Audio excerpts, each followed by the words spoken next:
This is Frigidaire Professional single door refrigerator. And in this video, I'll show you how to replace the air filter. Step 1, make sure you take everything out that's in the way to access the air filter. Replacing the filter is very simple. Just take this right here and just pull on it and it comes right off and you'll find the filter right on the back. You can get replacement filters on Amazon.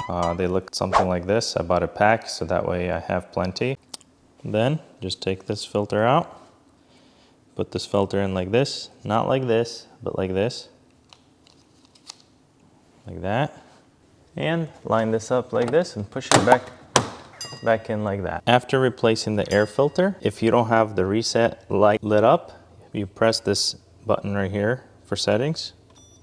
You'll see this and you'll see your air filter over here, and you'll see the air filter button right here. So you hold it for about 3 seconds.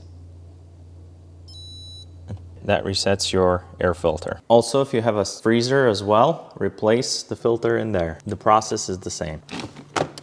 And that's it. Load up your fridge and smash that like button. Check out how I replaced the water filter on this fridge next.